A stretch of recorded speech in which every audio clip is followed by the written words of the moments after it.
All right, y'all, welcome back to VAR I'm your host, Taps, and we have another episode of Versus. We have a special episode today, a very special, as you guys probably could see by the t-shirt, it's from the hometown, from Zim, the Warriors, you know what I'm saying? So we've got Sebastien Summerfield over here right now. Sebastien, just say hi and just give an intro, just give a brief intro to who you are and exactly what type of baller you are. But firstly, I'd like to say thank you for having me on the show. I'm very excited to be on here. And essentially, my story is I'm Sebastien Summerfield. I was born and raised in Zim. I went to school there my whole life. I went to Harare International School. And since I can even remember, I used to play football. And I used to play competitive since I was 6 years old. So football's always been like a big part of my life. And it's gotten me through so many different things. So to cut a long story short, basically I played for the Zim national team. I played for the under-20s national team, which is the biggest achievement in my career.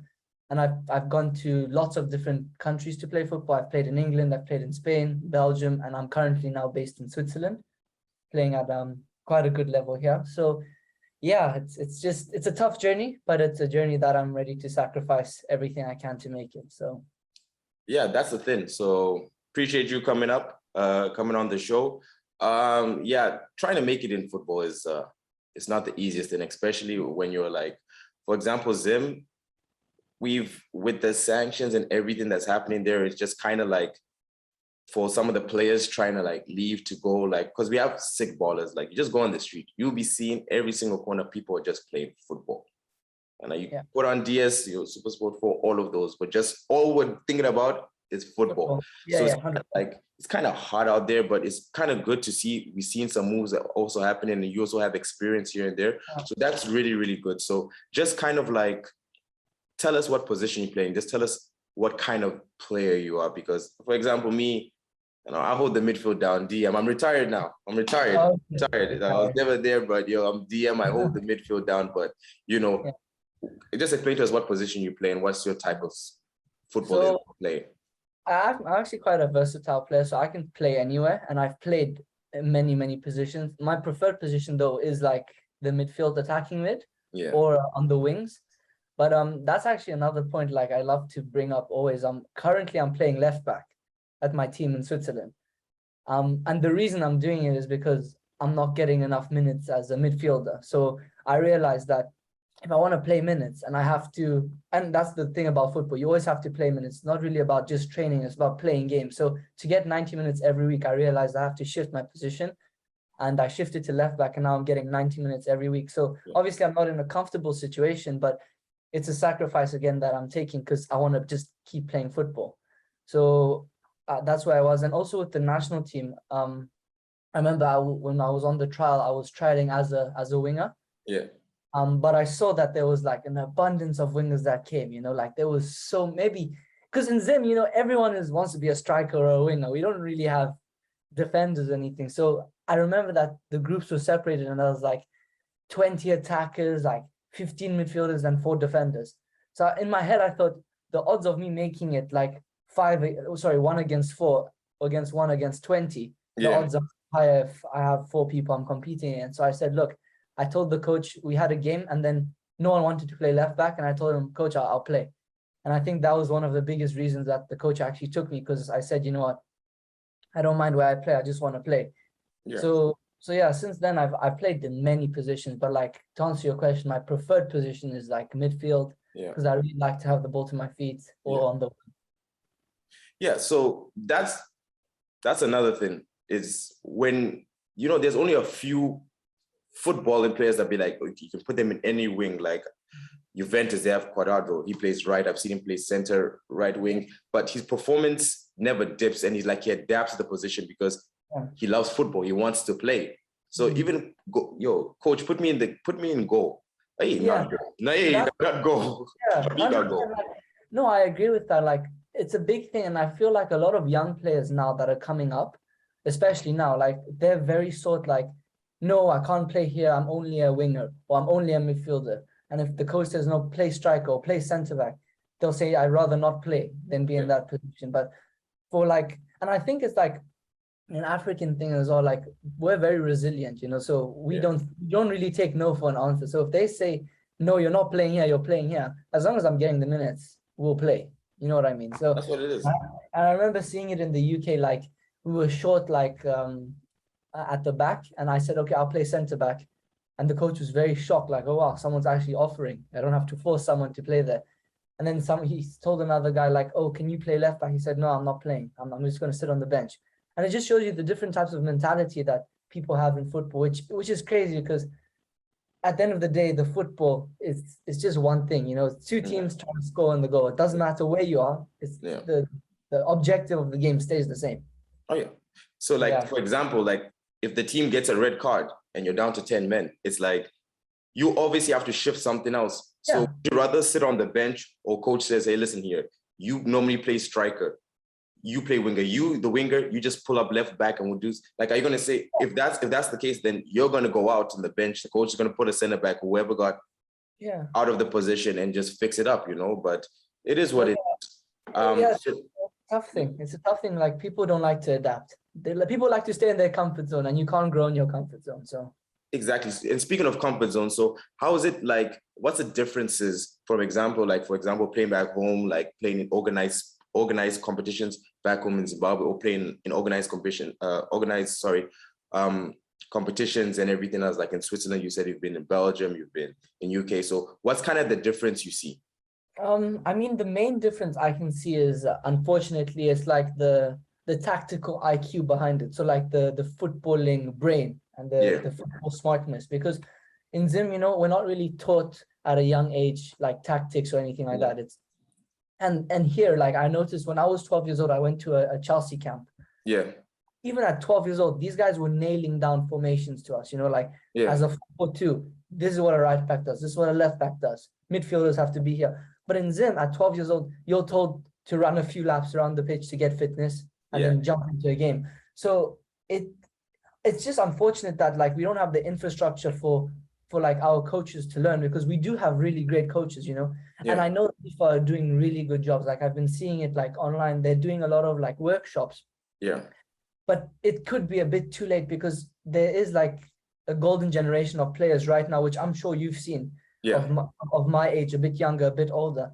This generation can take us to the World Cup, like, 10%. We're good enough. We're way good enough to take it. And we've got players playing in the Premier League and League One. They're competing with Messi, Neymar. What's stopping us from going to the World Cup? And I think it comes to the point of, like, the infrastructure of the coaching. So the coaches, it's not their fault. They literally haven't been taught what to teach us. Yeah, that's true.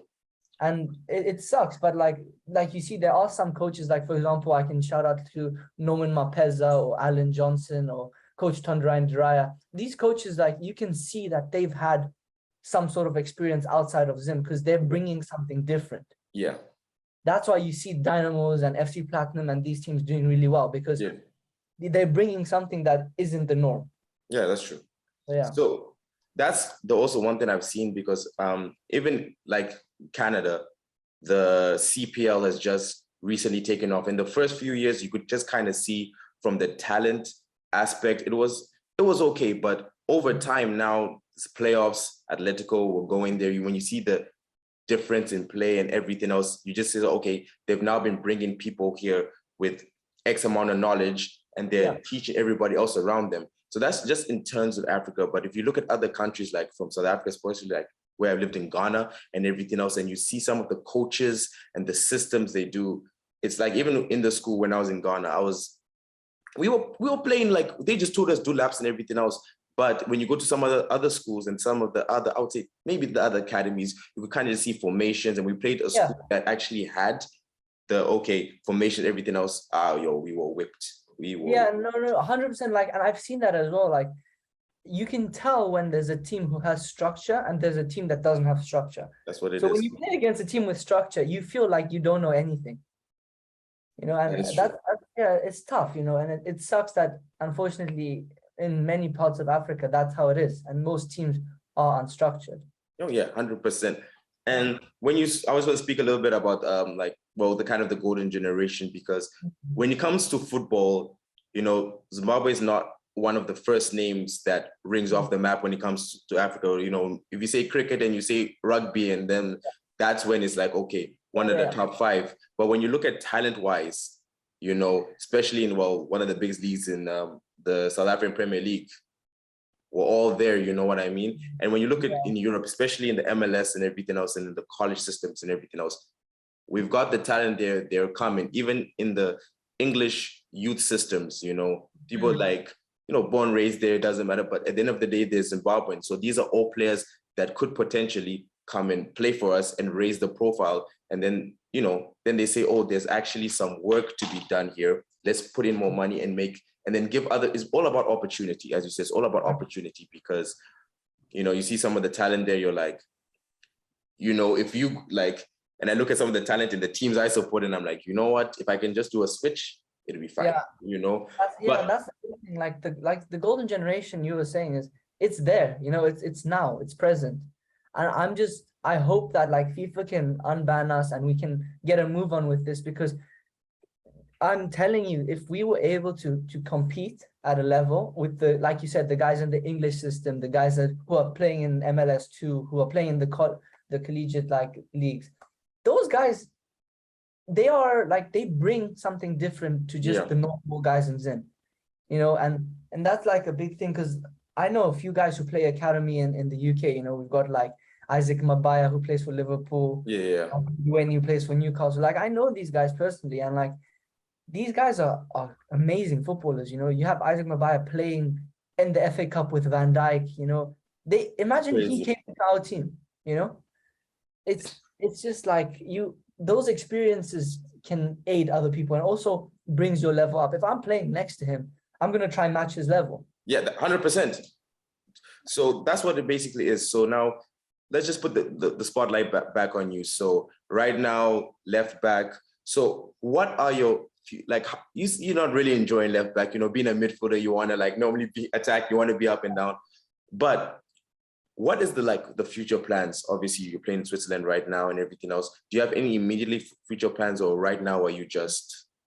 I mean, one thing like I have to say, and like for everyone, it's a very important thing, is football, it takes time, and you also have to have consistency, you know. So I made the mistake of trying to jump around too quickly when I got into Europe. Yeah. So a bit about me, when my first ever trial, I went to Belgium to a first division team there called KAS Eupen, which was an amazing experience for me.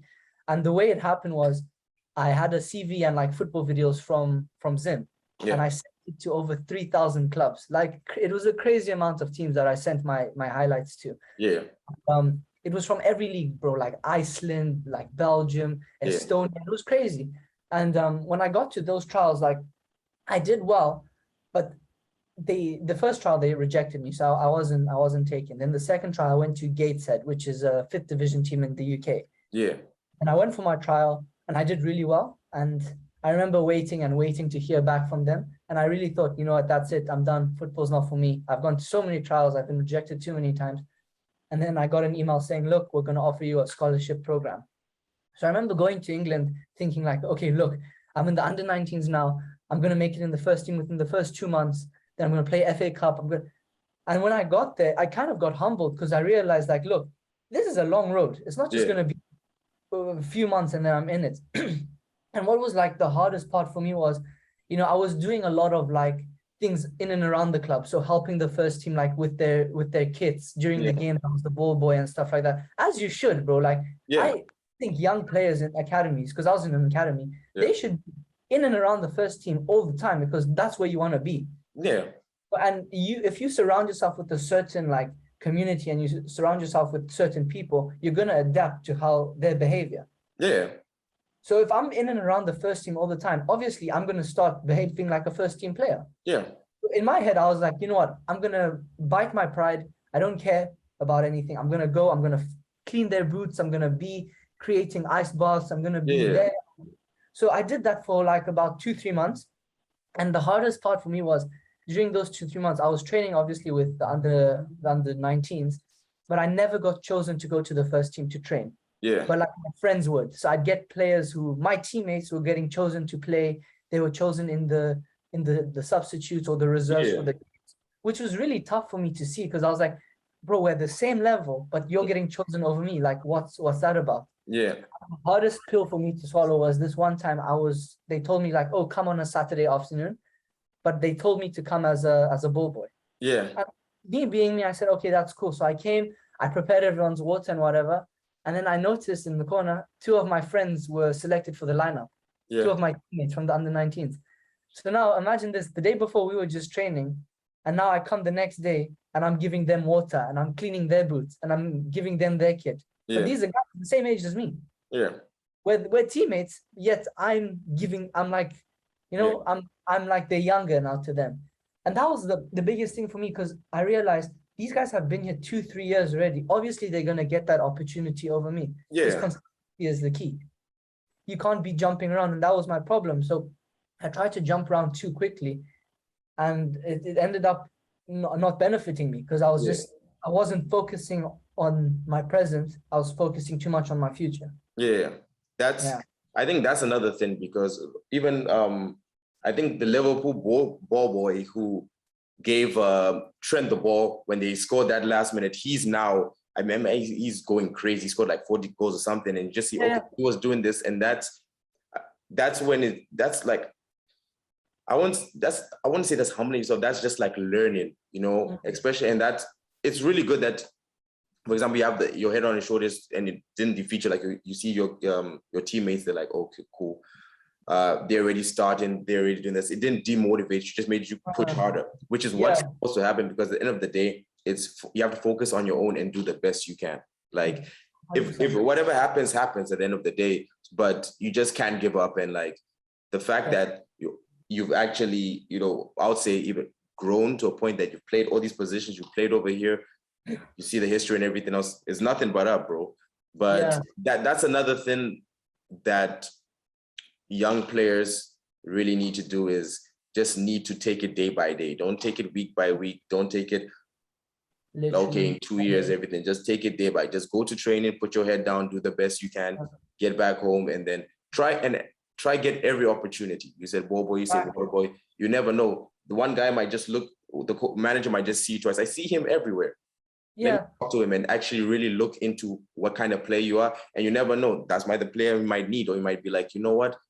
I know you're attacking midfielder, but I've seen you play left back. You're not bad. You know what?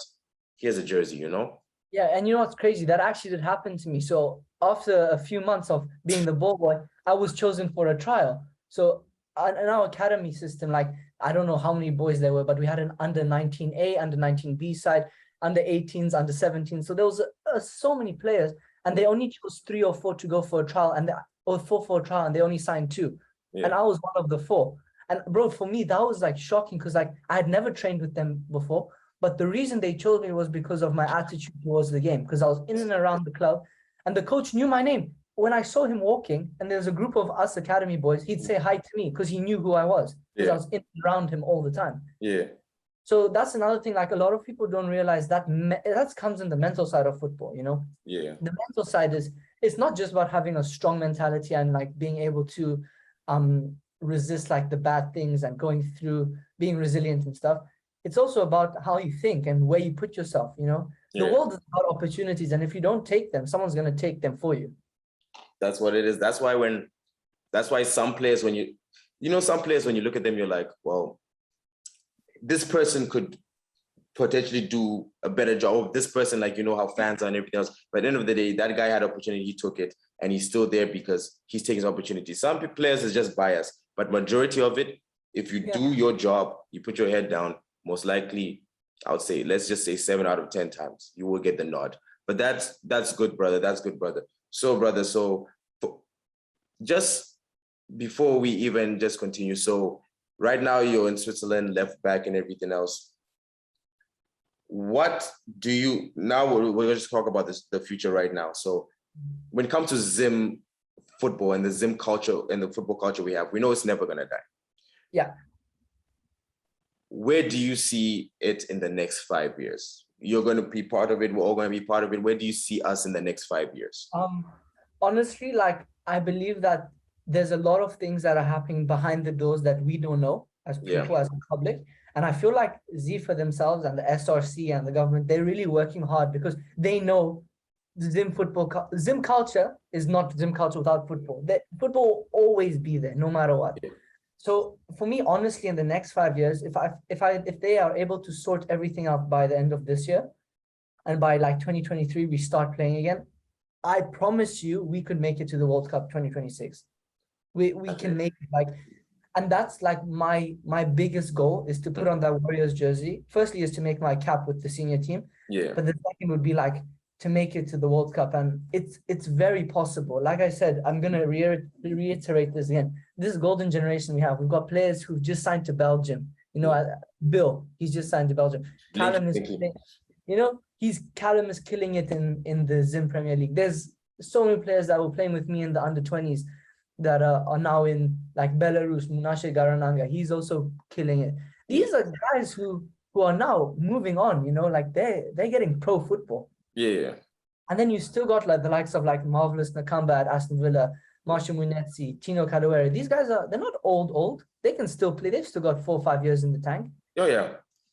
For me, like, to have that mix of experience and then this new young blood that's coming through, I just hope that it can get sorted out so it doesn't go to waste, because a lot of the coaches, even coaches, have told me like this generation of players, it's a once in a lifetime thing. You know, you don't get it where there's, and I'm not saying it's me, like personally, myself, best player, whatever, because I know personally I'm not the best player, but I know I can work hard and I'll work harder than everybody to make it. And the talent, just the raw talent we have, can take us miles. So in the next 5 years, definitely, like I would say, if everything goes well, people should look out for Zim. I think we could be the next Senegal, the next Ghana, the next Nigeria. It's very possible. And that's the thing, because people really don't, because we don't have X amount of players in Europe and everything else, people don't really look. But guys, just go on YouTube, guys. If you have guys, even if you have illegally connect to SuperSport, which I do not recommend doing anything illegal. Just go check all the highlights. Just go, guys, find out about Zim football. You're gonna see the talent you have coming up. You're gonna see the skill, because at the end of the day, it's about the flair. You know, guys. If you want to see somebody get hit with rings, guys, as they say over here, guys, just tune in. You know what I mean? And what's crazy is like you said, we've got so many like of these Zimbabwean players. Okay, maybe not born in Zim, but their parents were born in Zim, playing in academies in England, or playing in the MLS, or playing in the USL. Bro, that's Zimbabwe, you know, that's Zimbabwean people. That's my brother right there. You know, literally, bro, that's my brother. And like, what people don't understand is, if the Zim national team does call them, I have a strong feeling they'll come up for it. Because like, that's a big question that's happening now, and a big debate. I've been talking to a few people. Like Isaac Mavaya, he's now played for the England under-20s. Is he gonna come to Zim under-23s now? You know, like, is he going to make that step? That's another big thing. Like, a lot of people might not do that. Oh yeah, and that's when it's like, it's on Zifa, it's on Zimbabwe itself to make it attractive. You know what I mean? And because everybody wants to obviously play for the homeland and everything else, but some people, they also just want to play international football. So if they're called up to the country that they also have ties to, they also love that country as well. So it's either way. Just have to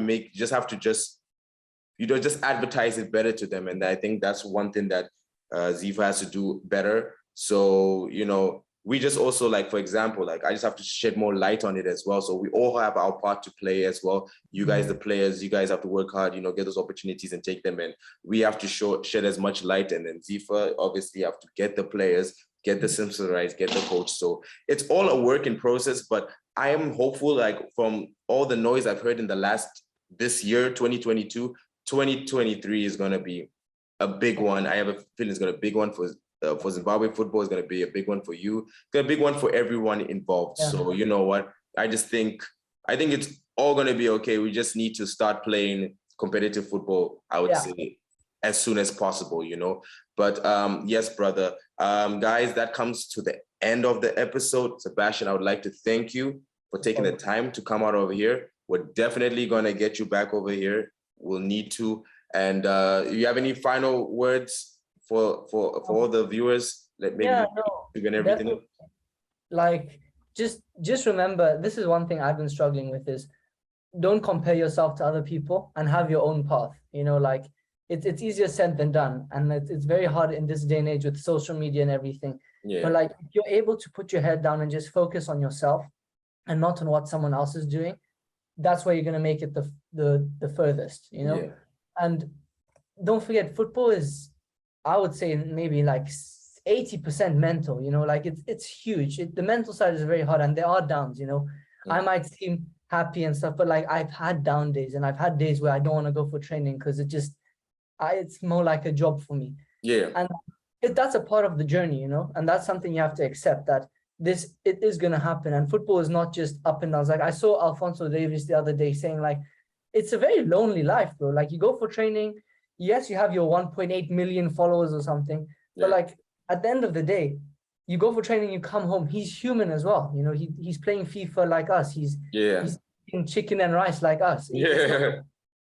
There isn't a big difference between us and them. The biggest thing, the mental side, is how well can you cope with that. And always, like, I encourage players, if you ever need like motivation or something, like, my DMs are always open. Like, if anyone ever wants to message me and just have a conversation, bro, like I'm very open to that. And I love learning other people's stories and trying to help other people in any way possible. So if anyone feels like they need motivation or someone to talk to, I'm always there. I'm always open to talk to. And yes, brother, yo, that's guys, we're gonna have all his contact, all his Instagram handle and everything else in the description as well, guys. Thank you once again, Sebastien. We'll get you on here. Hey guys, I don't say this enough, but comment, like, subscribe, put that bell notification, all that fun stuff. We got more stuff coming. But Sebastien, I'd like to thank you once again, and all the viewers, till next time.